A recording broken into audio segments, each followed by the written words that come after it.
Oh my God. I'm sorry to make it about me, but like I feel like I have a lot to say about the what I would the titty department. I love that you just gave birth and everyone's dying to hear what you have to say, and then you say, "I'm sorry to make it about me." Well, I've exactly. I've already been yelled at about doing, multiple tweets. So someone, I made a joke about like, a placenta joke, but I was like, oh, it's feminism. I just pushed it out, Yeah. And like, oh, you're making your baby political. I was like, you're making it political. I was like, you guys are. I love how Twitter just jumps to show itself how dumb it is. That's my favorite thing about Twitter. They do. But They're weird. Small recap. I did put out a little bit of a video blog, which I was really happy that Frank did because like it's nice to look back on and be like, wow, I can't believe I was in such great spirits, like all things considered. So I love that vlog. You really were. I was like, because I had the luxury of being in a little bit of contact with you while you were in your labor. And then when I watched that video, I'm like, wow, she seems so peaceful. Dude, there were many unpeaceful moments. And it's so funny because I'm doing, what was it, Monday? I did a podcast with Steph, the altar nerd, who's British. She's all into like British paparazzi and like the royals and like that stuff. So we're talking about Meghan Markle faking her pregnancy with a moon belly, and the whole time I'm like sitting in my chair, I'm like, I think I'm just leaking in this chair. Like I realized I had been kind of leaking also on Sunday, like because Keanu came over. We hung out. We went into the hot tub. We turned the hot tub way, way, way, way down. It was basically the coldest hot tub ever. It was like a very, very lukewarm. So no baby troubles because you were worried about it. And but we sat there relaxed. It was like 50 degrees. It was a warm tub. Yeah. Warm tub. And then so after I do the podcast with Steph, that's like 1 to 2. And then I had a virtual breastfeeding class with the hospital that I ended up delivering at. And after that was done, it was like around 7. And then I was planning to jump on Wet Spot, my compound media show, but Gigi was hosting it. But I had every intention to jump on.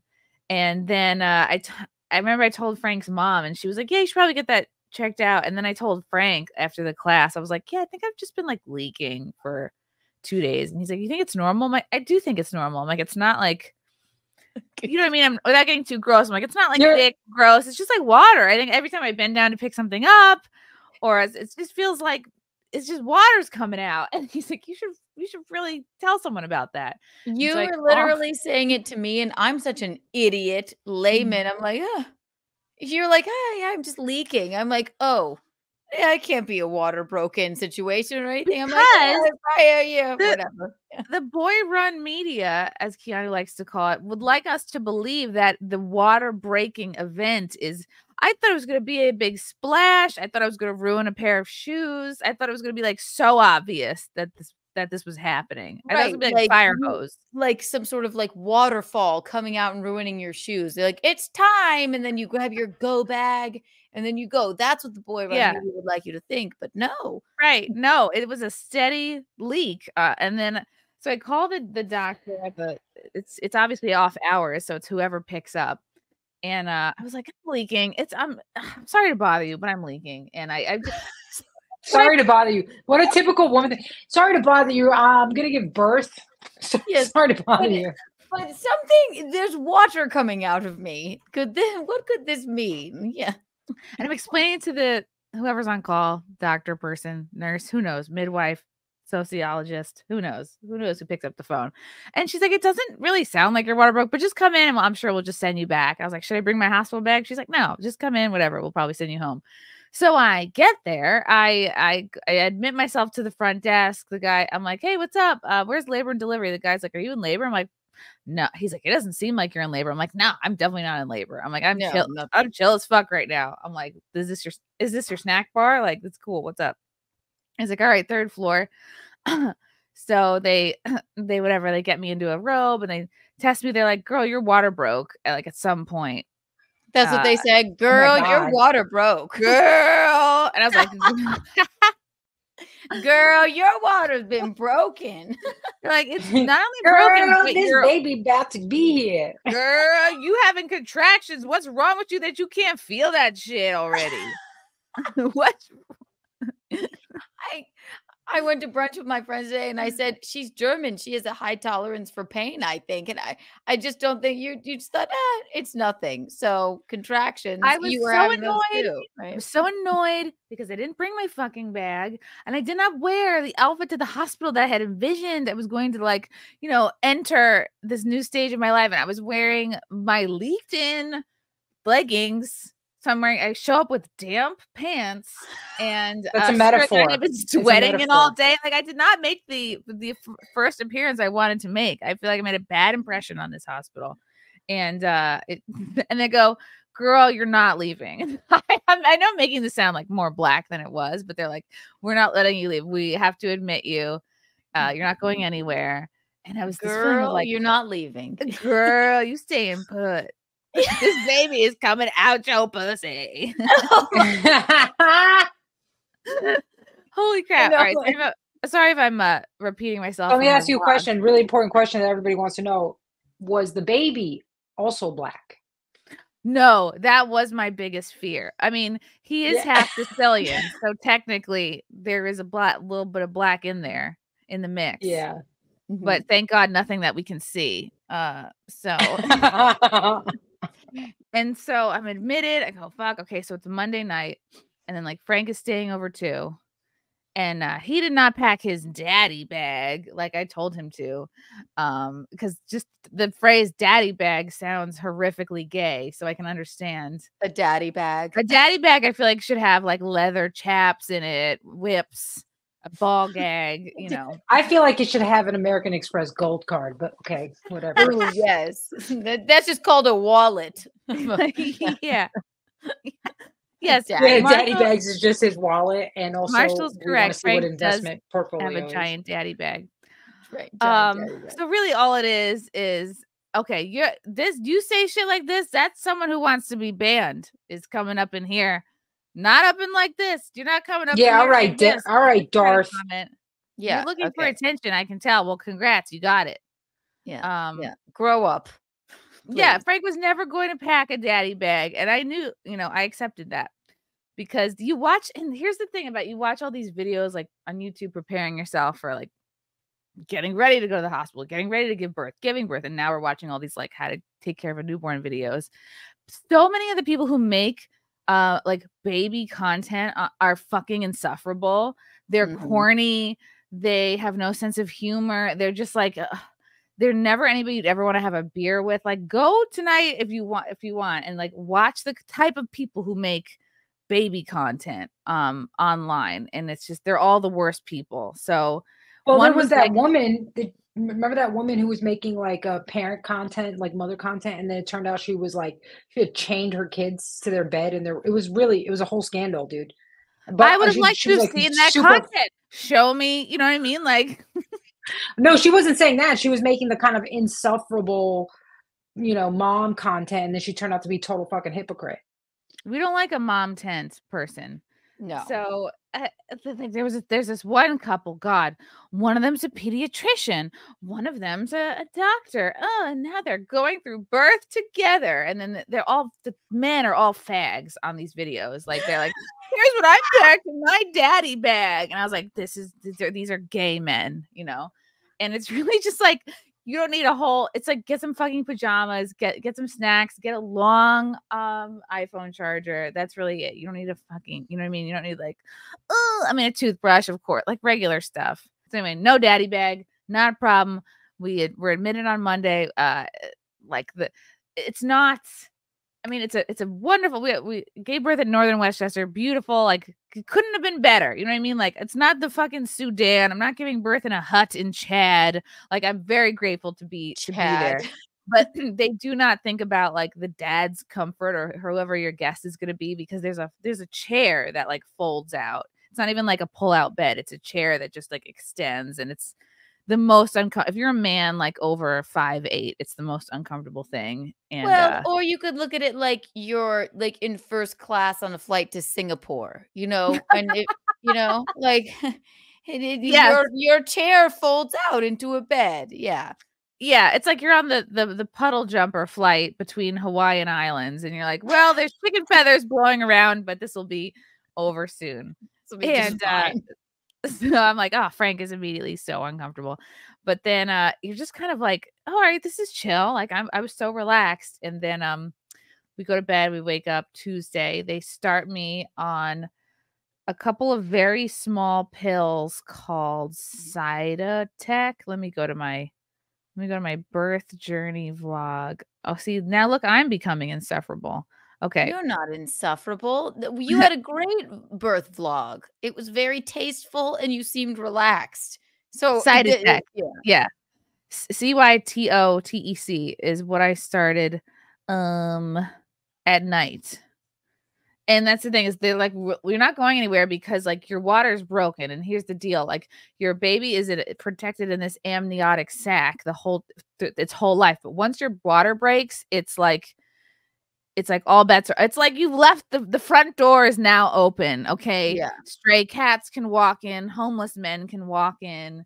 People can throw garbage in. That's what your vagina becomes. So like for the layman, I suppose Chrissy and we learned this when you were newly pregnant. I get the amniotic sac is all your periods all zhuzhed up to protect the baby.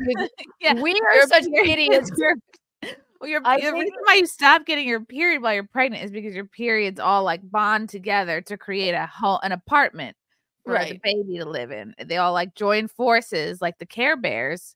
Right. Or exactly. I remember asking Chrissy, I'm like, do you get your period while you're pregnant? And she was very newly pregnant, maybe like a week pregnant or something.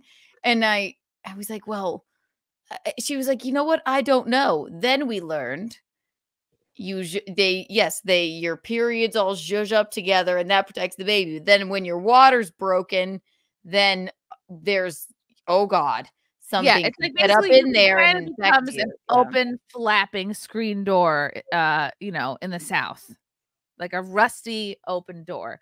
So they're like, now that protective sac is fucked, so we can't have you just walking around doing podcasts anymore. You have to stay here. Right.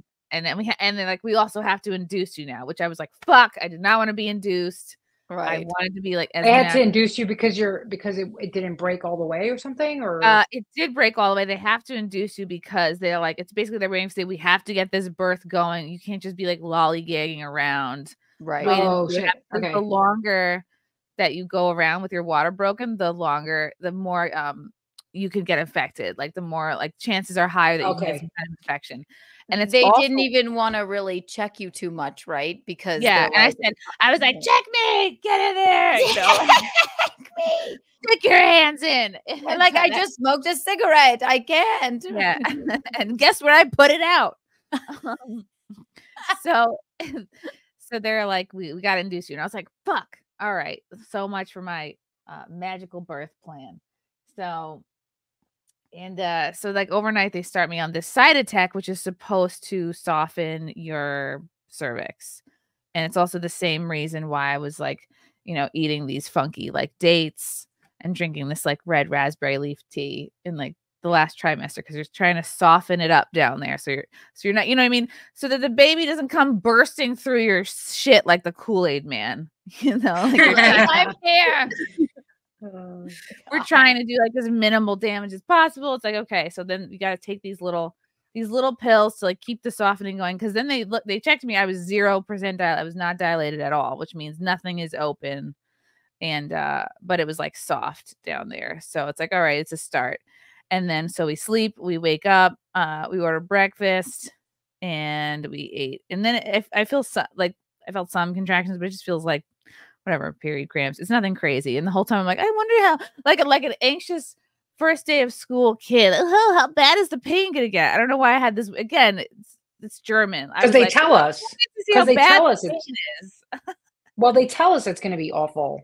Yeah, and you have just nothing to compare it to. So then at 2:30 on Tuesday, I'm kind of like walking around. I'm feeling good. I'm hooked up also to a fluid IV. So this is the first time I've ever had this, but they've put an IV like in your hand, which I hate. Like I'm always used to when they take blood, they take it from here or whatever.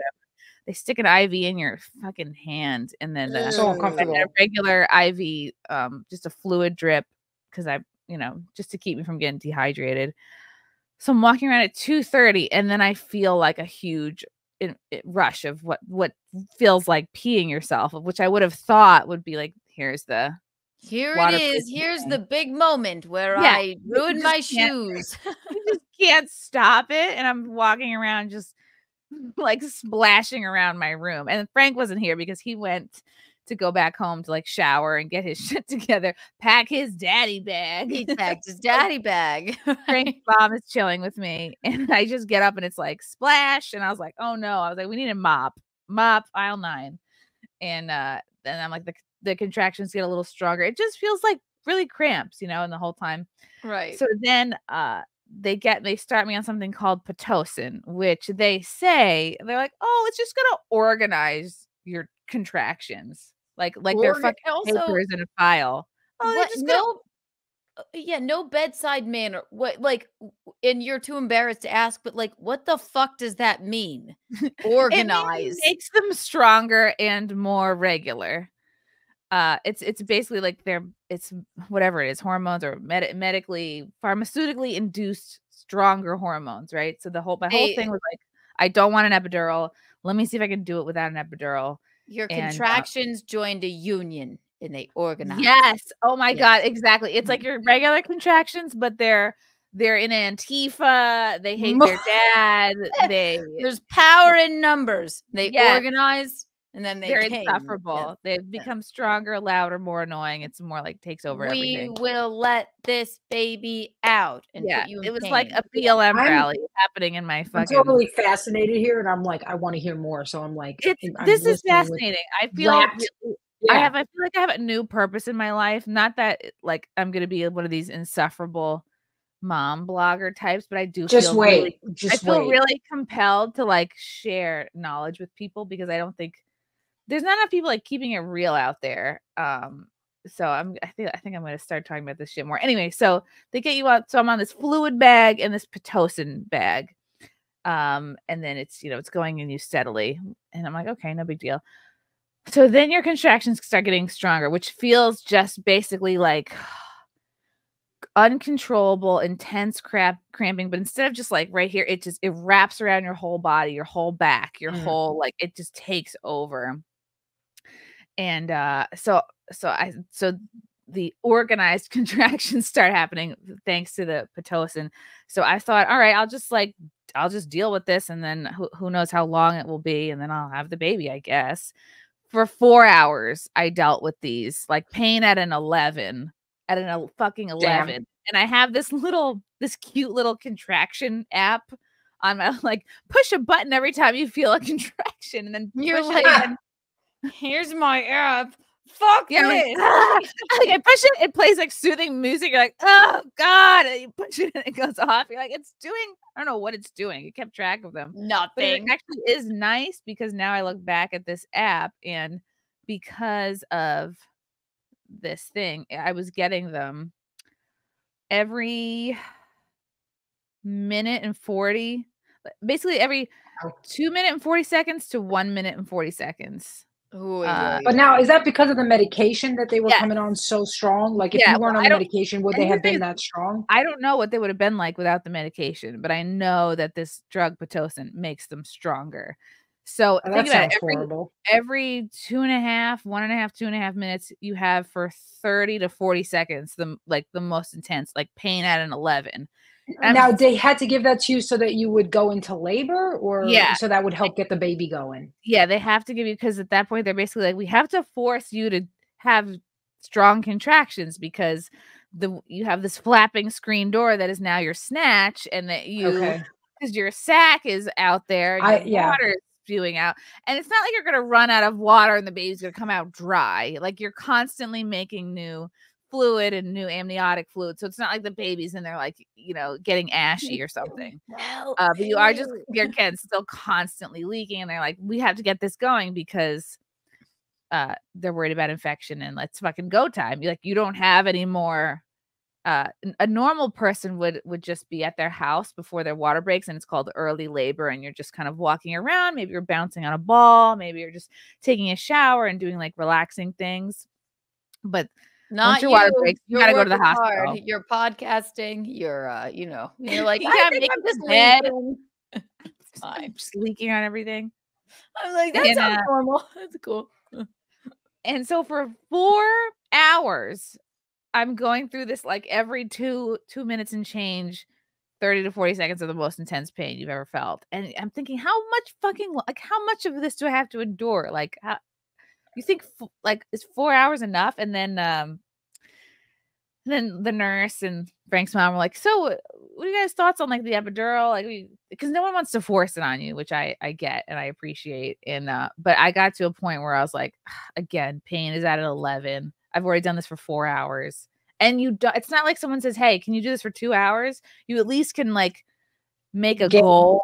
Yeah. You have no idea how long any of this is going to take. And you're only in the second like segment of birth, right? So you're that person that goes, I can take more. I can do it. I will do it. It'll be fine. Like, and I know you didn't want the epidural, but if it were me, yes. What legal maximum limit of drugs? Immediately. If I would never have a child because I'm not fit, and also I can't wait to squish your baby around. But the moment I got pregnant, I would be like, can I have the epidural now?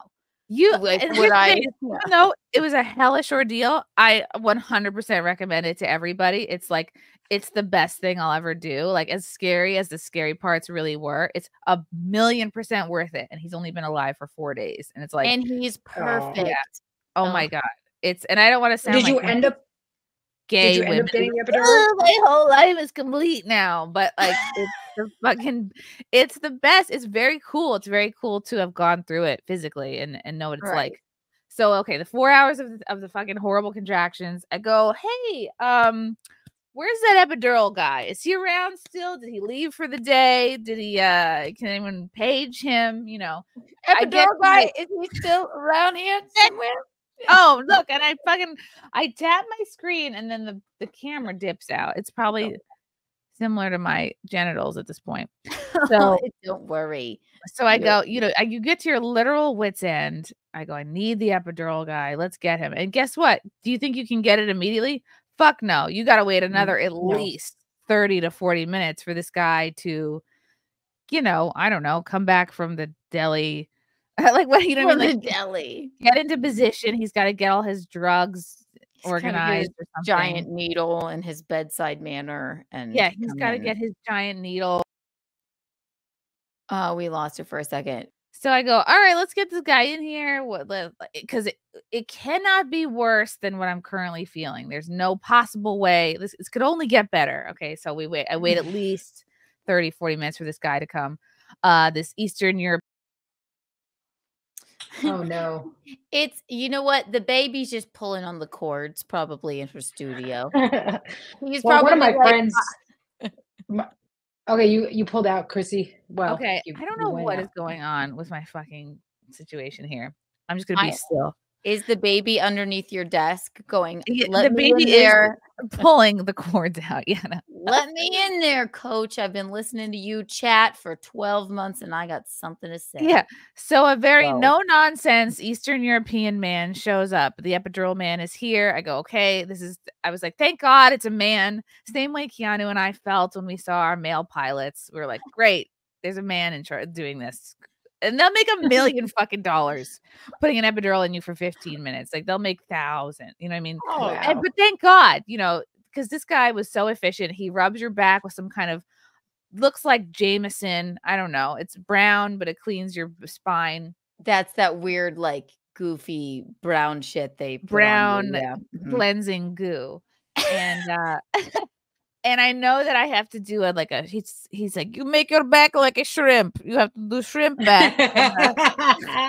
Which means you have to curl forward, like kind of up over your belly, and because you're trying to make your spine, as uncrunched as possible. You're trying to like really stretch it out so that there's the most space. Like a this moment. Yes, exactly. Thank you for the visual aid. And I made that exact face.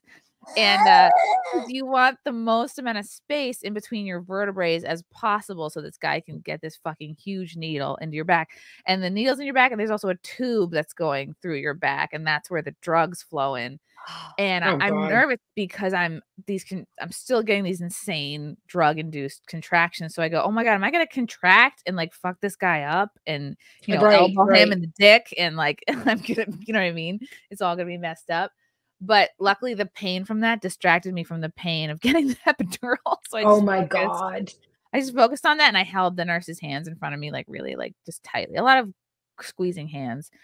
And no, but this guy was great, so efficient. Got it right in. And here's where I was like, let me tell this man a joke. Like, because I thought that's what the room needed, like I go, hey, I tell you a joke, sir. He's like, okay. I was like, all right, here we go. If mothers have Mother's Day and fathers have Father's Day, what do single guys have? And I wait a couple beats. He's like, I don't know. I said, Palm Sunday. Then there's total silence. Complete silence. Did you get it? He said, yes, I get it.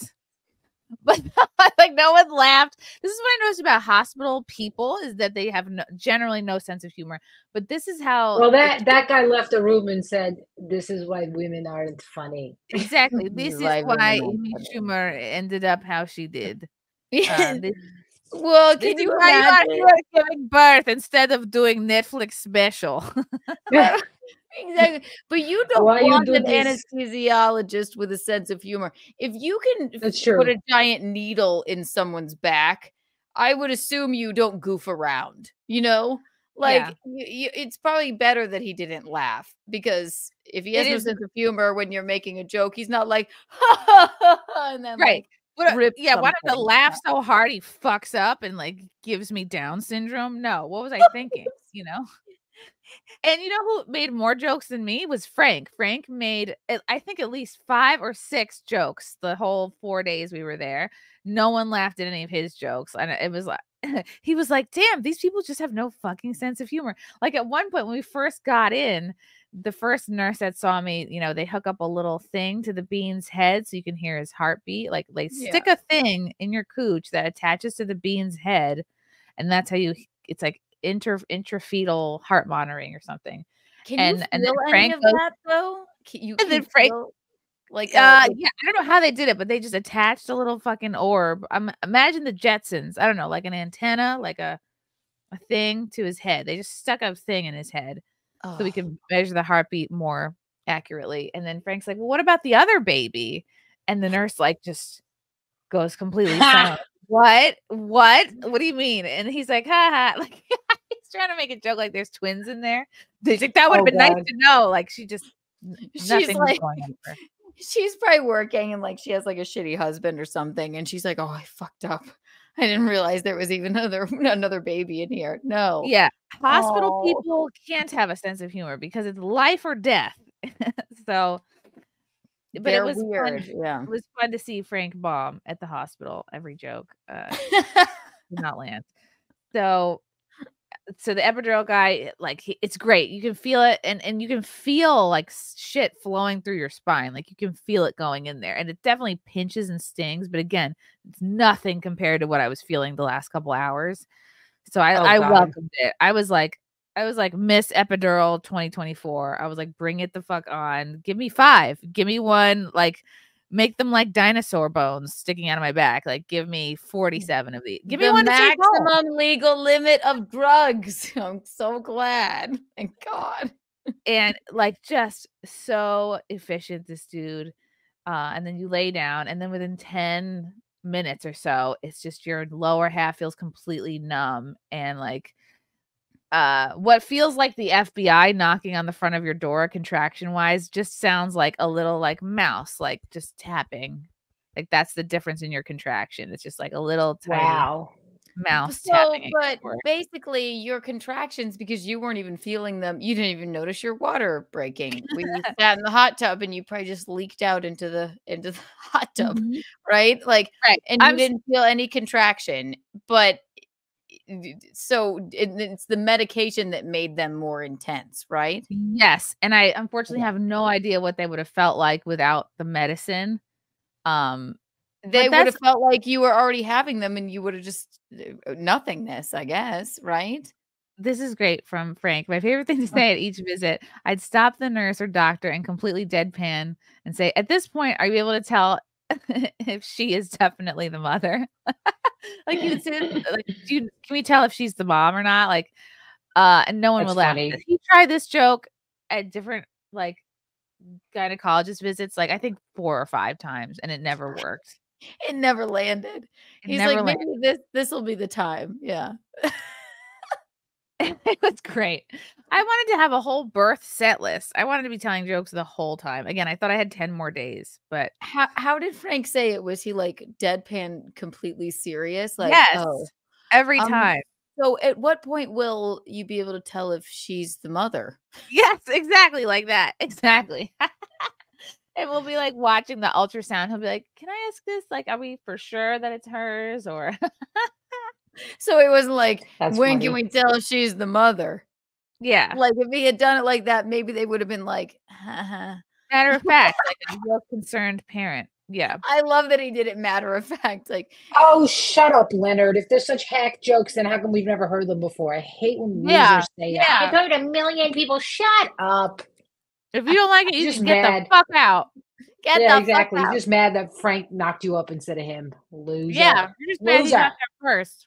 Yeah. Anyway. You flinch when we butt. Get out. No. Epidural guy leaves in a flash. I'm leaning on one side. And then I feel like your whole body, your whole lower half gets numb. But like specifically one of your legs goes completely numb. I remember I was like tapping, pinching on one of my legs. I couldn't feel shit. Mm-hmm. But again, it's like such a relief. You're like, all right, cool. And then you're kind of, I'm like, oh, are we there yet? And it's like, no, bitch. You're only maybe 2 centimeters dilated, I think. Holy shit. And then what is that? It's like where they put the IUD in. I have no idea what even goes on in my body. I have no idea. I have an IUD. I know it was painful. Think of your cervix like a beat up turtleneck sweater, like an old Abercrombie and Fitch thick wool turtleneck sweater. And imagine it like pulling it over your head. That's the baby's head, right? So your cervix is this turtleneck sweater. But that's like, so your vagine, right? So it's like that's there, and then up there where it would hurt to if somebody is like too large of a dick or something. Exactly. Like, yeah, right there where you're not supposed to be like past your pussy. Like if you're having sex and it hurts because some guy hits your cervical wall because like the dick is hitting back there. It's beyond the entrance. It's like past the foyer. You know, so that's what dilates because nobody's supposed to get through there, and then that becomes open because you ate a bunch of dates. That becomes open, and then that is what like it has to soften and then open to let the baby's head come through. Wow, it's a whole process. Wild. So, and it was crazy. I feel so bad looking back that I had to do I'm not going to do an epidural because. Ladies, the sounds that I made in this 4 hours, I was making animal noises. I think I was mooing. I think I was making sheep noises. I made every noise, livestock noise you could think of. Because you just like, it gets hard to inhale. It gets hard to exhale. And you just go, I can't believe you did that for 4 hours. It goes to some Neanderthal part of your brain that helps you do it. Would you have another baby, chrysanthemum? I wouldn't stop one. Like I'm not gonna go on birth control. Yeah. So who knows? I didn't even think this one was gonna happen. Like and he is perfect. So every time I look at him, I'm like, how did this come out of me? How is he so cute and perfect looking? How did we both not die? You know, because like birth was so. And you know what? Like God made this birth happen this way for me because not that I'm a controlling person, but I had this whole, I don't want an epidural. I'm going to be tough. I'm going to fucking brag about my shit. And it's like, no, God was like, I'm going to humble your ass and you're going to be in retarded pain and you're going to have to do more drugs than you would like. And you're just going to have to trust in me. And that's the deal. I love that. And I found out after the fact there was fucking fentanyl in my epidural, which I did not want. I did not request. From what? Medical what was that from? fentanyl. It's a common drug they put in an epidural. There was it was fentanyl and something else. And I was like, well, that would explain my desire to have a knee on my neck the whole time. That's untoward, but funny. No, and yes, I understand. But Chrissy, you did everything you could. What did we say, right? Do it until you can't stand it anymore, or maybe you'll be able to stand it. And I think had you not had to be induced with weird pills or what have you, right? Then if you didn't even feel the contractions you were having, then it would have been a different story. But it happens the way it's supposed to happen. And he's beautiful, and he's not addicted to fentanyl, I promise. I hope not. And I was like, God damn it, now he's gonna come out black because I had fentanyl in my fucking epidural. Somebody wrote it was in fentanyl. That's pretty funny. Oh, that's cute. That's healthy. Okay, so all right. I'm taking a long time to tell a story. So you're numb from the waist down, and then I start getting full body chills, which I don't know if I should attribute to the epidural or to just labor in general, because I've heard that this is also like a common labor thing. You get these full body, out of control body chills, like where you're chattering, you're shaking, like really basically the whole time. Do you think it's like when animals can like sense something, or like a hurricane or like something like that, and you're like, I think so. I was sensing a hurricane about to come out of blow through my vagina. Yeah. Wild. Okay. And you're like, okay, well, this is distracting and also taxing energetically for me. And so anyway, they're waiting, and they're also like, we don't want to check you too much because the infection. And, all right, so I'm just like chilling with my epidural, and then I threw up into a blue windsock. They have these little puke bags that look like wind. So I'm just like casually just booting. And what had you even eaten anything? Like, I think I had apple juice and a handful of nuts. And that's okay. A hospital apple juice. No, I was really not eating that much and also in the back of your head, you're like, well, if shit hits the fan, this could turn into a C-section, and then they really don't want you to have much in your stomach. So but they kept saying we're trying to not have that happen because it's a big deal surgery. So they're basically waiting for my contractions to get even harder and harder. They're waiting for your contractions to get past the point where the epidural can cover for them, basically. Like, you're gonna feel them basically almost as hardcore as you did before. And what makes this whole process so anxiety inducing is like there's a machine in the room that's like, it sounds like a horse galloping. It's like it's loud, and it's like, and that's the baby's heart rate because it's got this little orb thing stuck to its head. It's also measuring my heart rate. It's also measuring the weather. No, it's got a bunch of fucking numbers that Frank is just sitting there Googling because it's loud. And we're like, can we turn that shit down? But then he's just Googling what everything means.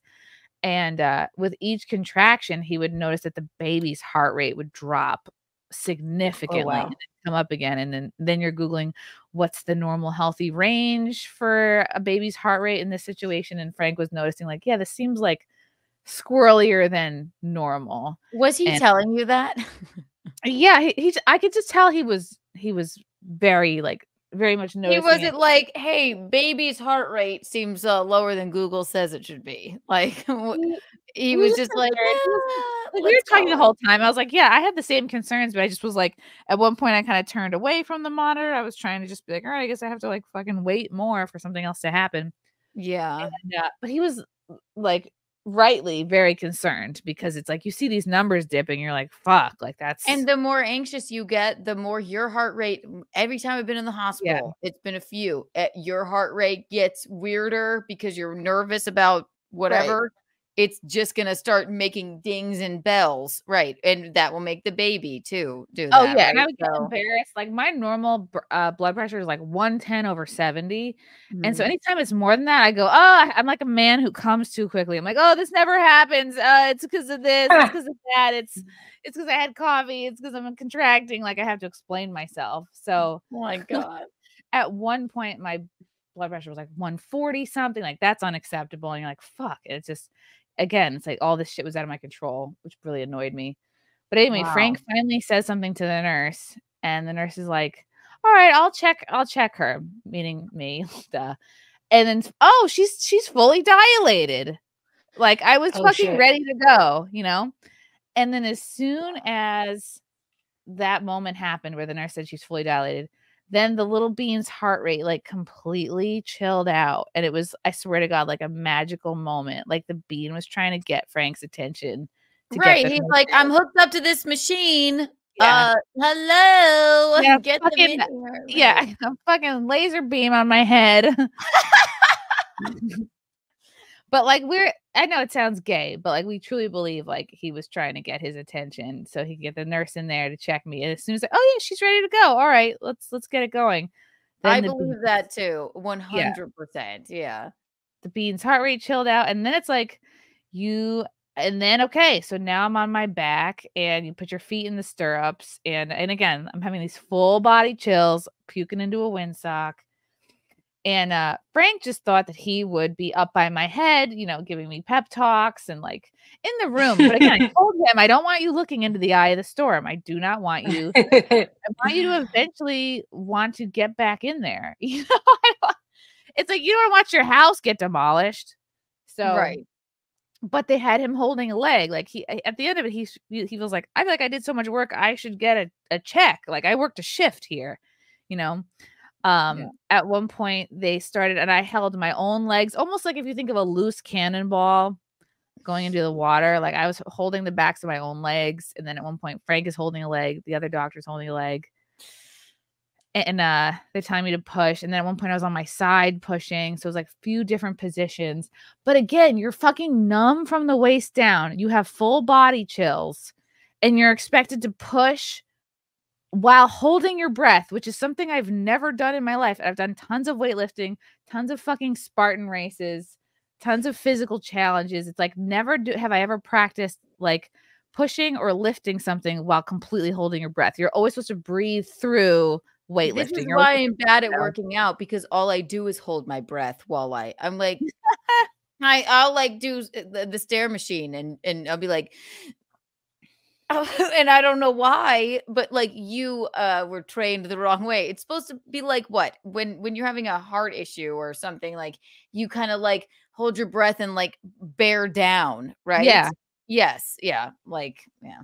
And so they're telling me, yeah, okay, you have to so you're laying on your back, which is uncomfortable when you're pregnant anyway, because you just have this weight, like just it's not good. They want you to again do the shrimp back thing where you're laying on your back, but you're curling up over your stomach. All the while you have to keep your pelvis grounded into the bed. So it's like this kind of moment, and you gotta like ground your pelvis down so you're not like flexing it out. But you're not on your side, you're on your back. Like you're on your back doing this, and they want you to cannonball over your stomach while holding your own legs, while pulling them into your chest, which actually I was like, oh, this feels like my old diving days, like doing like a tuck dive. And but then you have to keep your pelvis like just flat on the thing. And like at any point in this time, did you think I wouldn't be here if it wasn't for the Jews? The whole time, especially when the not Jewish coming in asking if we wanted to circumcise. We kept saying, no, we hate Jewish people. Get out of my sight. Out of my sight. No. Out of here. And it was so, oh God. So the pushing, it's like basically while you're pushing like 3 or 4 pushes in a row. My first push would always be very good, very productive. Like the head comes out a little bit. But then my second, third, fourth push would not be productive. I would not be moving him forward. And that like really fucking bothered me. How like, long did the push last? Even? Like 10 seconds. And they all count it out loud together. And Frank too, like 1, 2, 3. And I'm like, oh geez, holding your breath, pushing as hard as you fucking can for 10 seconds. And the first push, I'd crush it. But the subsequent pushes, I just had nothing left in the tank, which really I was really beating myself up about. So it's almost like the head comes out a little bit for the first push, and then the other pushes, the head kind of dips back down a little bit. So it's like you're not even maintaining your own fucking progress. And so we're doing, and I was this part of the labor was like an hour and a half. And and I'm keeping my eyes shut basically the whole time because I'm really just trying to focus, and I'm exhausted, and you're in so much pain, and there's so much different like distractions going on. And like there's like 3 nurses and your betrothed staring at your hoo-ha. Like, do you know what's going on down there? Like, you can't even. That's weird. Yeah. The whole time I was like, God, I really hope I'm not shitting. Like I women do that when they give birth. They shit. But guess who didn't? Your girl. I did not shit. Oh, hey, 6 almonds your entire pregnancy. That was my favorite part of birth was not shitting on the table. Yeah. so you have someone, it started out with just two nurses or whatever, midwives, doctors, whatever around me. And they're doing very good. You could tell they're kind of massaging the area. They're very much cleaning up. Like I can feel her cleaning up each time, each push. Yeah. And then it got to be like close to the end of this, where again my eyes are shut, but I hear everyone's voice extremely panicked, including Frank's. Like, all right, Chrissy, you really have to push. You really have to push. You have to give it everything you got. And you hear it's in everybody's voice. Everyone's fucking panicking. Why is everybody so nervous? Like, and then then I'm like, oh, I'm doing a really shit job. Like, what the fuck is happening? And it feels like it's life or death. And you're like, you're never so like, I've never been so scared or panicked in my life, because you're like, fuck, I'm a strong bitch. I should be able to do this. Like I should be able to physically do this challenge. And, and you just don't know what's happening. You don't know what people are seeing. You don't know. And I guess he got kind of stuck or whatever, but to hear everybody's voice sound so panicked. Oh my God. Like I'll never forget it.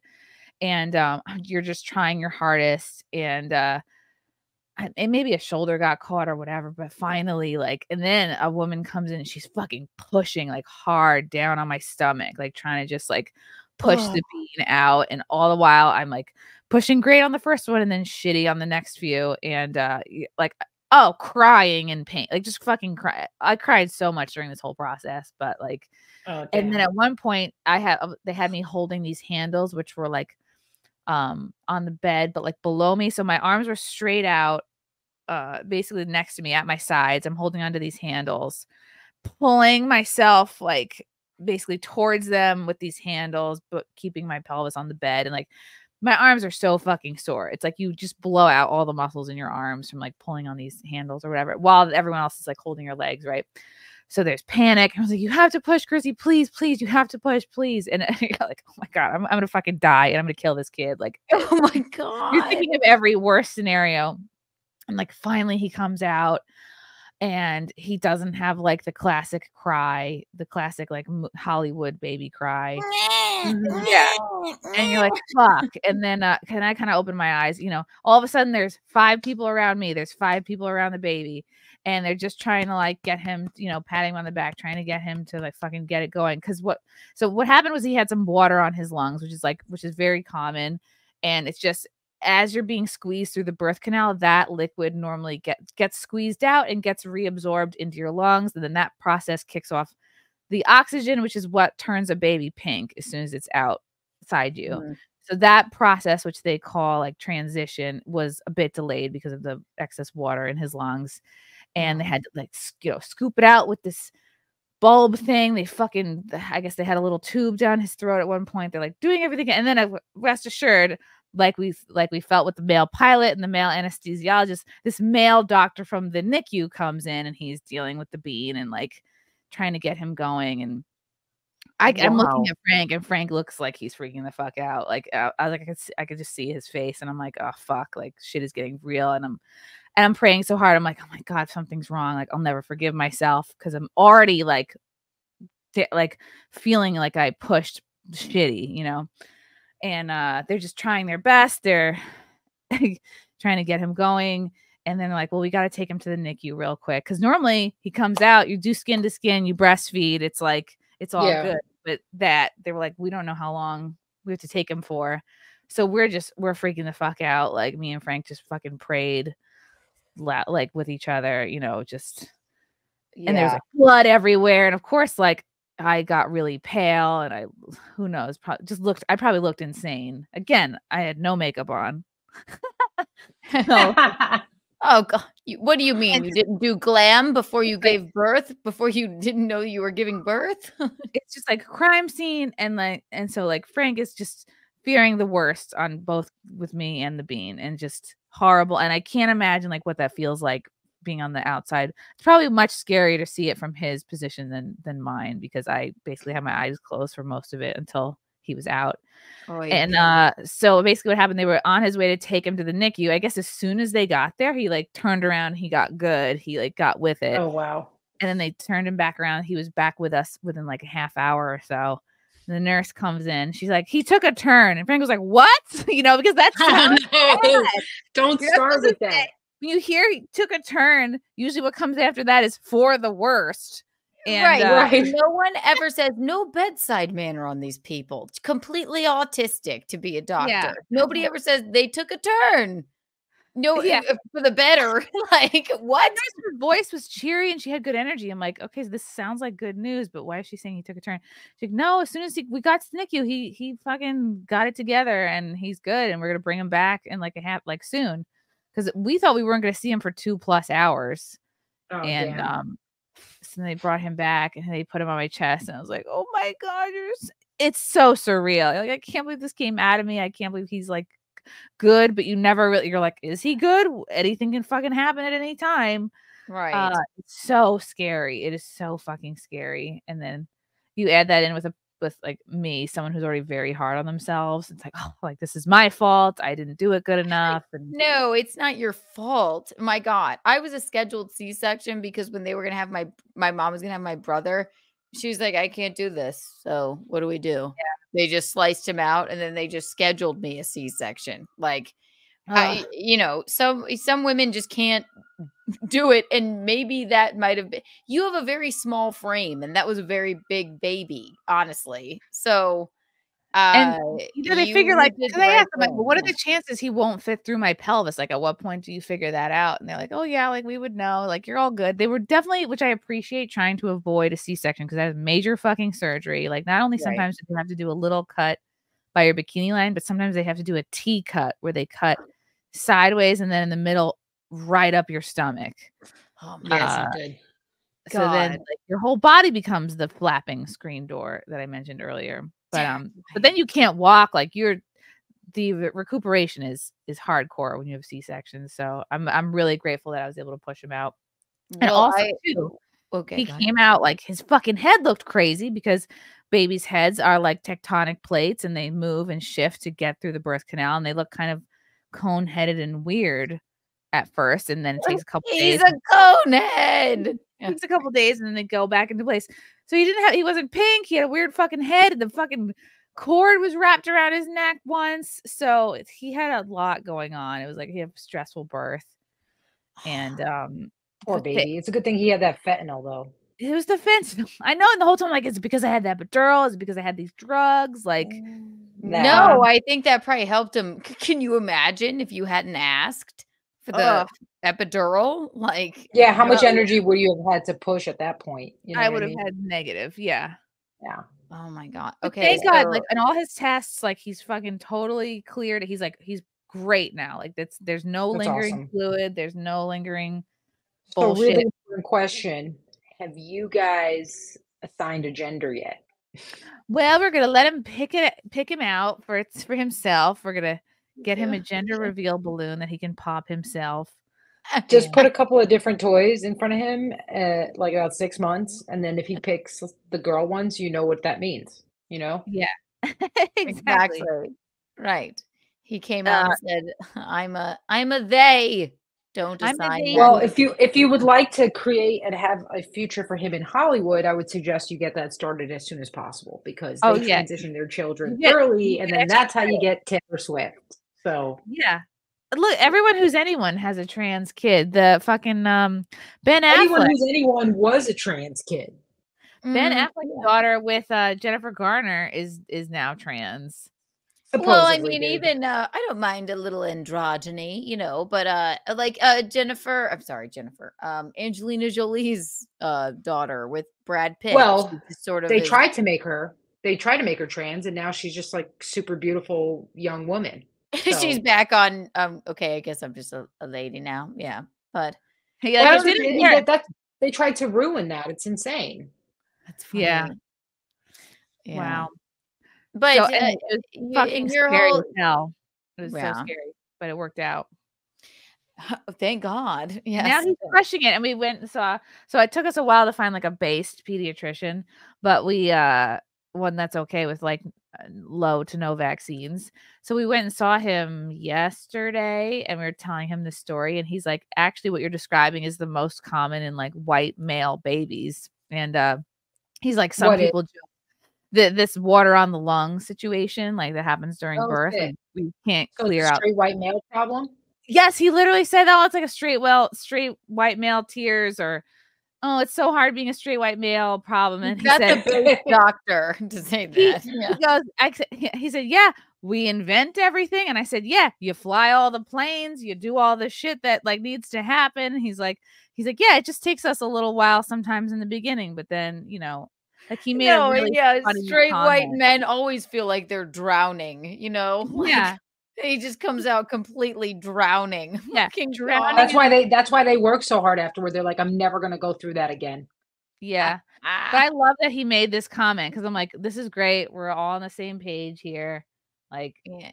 and it did concern Frank that there were not more men in the delivery room. Like all the the anesthesiologist and then the NICU guy were the most clutch people, basically. He's like, I feel like there should have been more men around, and I don't disagree. Well, also, didn't you tell me too? Like Frank didn't expect to be so involved. He was basically working a shift. Yeah, they had him on leg duty and counting, and he probably saw more than he wanted to. And so I remember my dad was like, "Yeah," and it was a C-section. He's like, "No, it was fucking traumatizing. They take her bladder out and put it on the table, and yeah, it's weird." So you didn't have to go through that, which is good, and it all worked out well. I just don't think. Yeah, you know what? It's probably the best thing that you were like, I don't have my go bag. My water didn't break in the Hollywood boy run media movie way. I'm here now. I have to give birth. Who cares if I watch this video or that video, Yeah, the videos can't save you now. Like it's happening. Right. and look how perfect he is. He Oh is my so God, it's so perfect. crazy. Yeah. I'm like, every time I look at him, I'm like, how is like your fucking ears look great? Like your nose is like what? What's he doing now? Chewing at the cords, wanting to stream. Oh, and he was chewing the cord in utero like a little demon baby. You hear these people with these easy fucking births, and I thought for sure that's gonna be me. I did think that too. I really did. I'm like, it's gonna slide out, and I truly believe that if it hadn't been for the inducing drugs, if you weren't even feeling contractions, then he would have just slid out, right? I mean, but it's hard to know what would have happened. Yeah. Wild. It's so wild. Not a scenario where I think like we will both die. Like I did not think that was on the table. When you called me and I was at the grocery store, and I'm listening, I'm just going, holy moly, that's not what I expected to happen at all. No. And when Frank had texted us, because I hadn't heard and I didn't want to bug you. I knew you were sort of not quite in labor, but in the hospital. And he said, everything's good. But a really rough day of contractions. I'm like, oh, fuck, God. Like, yeah, shit got real. Yeah, I didn't expect that. Yeah. It humbled my black ass. I'll be honest. John Kruski, congratulations. Here's a little bit for the future college fund. Thank you. Or trade school if I'm lucky. Thank you.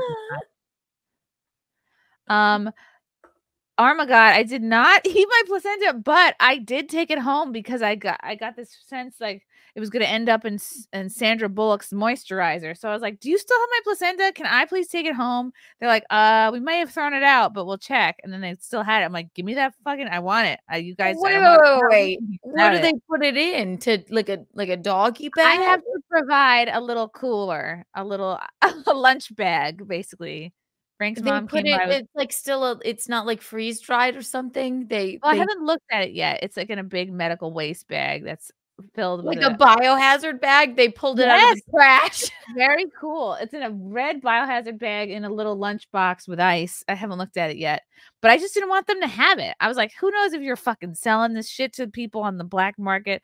Who knows if you're selling foreskins? I wanted all of it. I'm like, give me all my medical waste, please. Like, I want the blood on the floor, the placenta. Yes. I want the cord. I want it all. I want my gown. I want the windsock that I puked into. And but they won't just let you have where is the placenta? Placenta. The placenta is currently in the fridge next to an edible arrangement. It's in there. I'm gonna bury it in the yard with some of my dad's ashes. That's what we're gonna do. And That is so but dark, Chrissy. Oh my they God. won't just give you the placenta. They had to test me for hepatitis C to make sure I was negative for that, because I guess if I wasn't negative, I don't know, maybe they think I'd be making fucking hepatitis placenta pies for people. Like, I guess they just have to make sure you're not, gonna feed people your fucking shit. I don't know why they had to test for it, honestly. That is but so weird. When I had staples in my head when I got hit by a car and I had them removed, the staples, I mean, they wouldn't even let me keep the staples. I can't believe they just were like, yeah, just bag up the placenta, just put it in the fridge. Yeah, give it to me. We just throw it out. Sure, I don't believe you, basically. Yeah, you're gonna fucking sell it to Ellen. That's what you're gonna do. Ellen. BYB, congrats, Chrissy. Thank you, BYB. Oh my God, congrats, Chrissy. Thank you, BYB. Junior, did this urban hospital have a smoke alarm that needed its battery changed? Who knows? Thank you, Junior. TZ Burton, congratulations, Chrissy, on the new baby. Now, who will be the godfather? Ryan Kindle or Jeremy? Stay tuned. That will all be revealed in time. To a tactical. Congrats, Chrissy. Your mini human is adorable. Thank you. Yes. Chrissy looks from Rimaru. Chrissy looks thick as hell as a black man. Baba Daba. I'm loving it. Congratulations on becoming a new mom and having a healthy baby boy. Oh. Jonathan Reese. Oh, he's crying. The bean is crying. Good job pooping one out, Chrissy. Just one more to go. Chrissy, if you need to go, I'll read the rest of them. I don't care. I'll sit here alone all night. Yes. Okay. I'm gonna bounce, but send me the link. I'll send it to my mom. Hopefully Lila will pop in too. Yes. Just go. Take care of the bean. Goodbye. Yes. I love you. Goodbye. Bye, everyone. Hello. Oh wait. Oh, can you hear him crying? Let's see. Oh, you want to say something to the people, Bean? Want to say something? I want to say to the people. I love you, Bean. Hi. Oh. Do you want to read a super chat? No, he's hungry. Oh, he's hungry. Okay. Bye. Oh my God. You guys. Wow.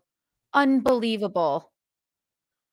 Holy moly. Jeez Louise. That is I never heard his little voice before. I love him. Love you guys. Thank you for the chats. Thank you for the comments. I will see you guys tomorrow. Bye. Bye. All right. Love you guys. God, I don't even want to leave. This candle smells so good. I don't want to leave. All right. Love you guys. Talk to you soon. Bye. Love you all. Join the Discord. Feet. Love you all. Wow. You guys are awesome. Bye, guys. Bye. Now I'm really leaving. Love you. Bye.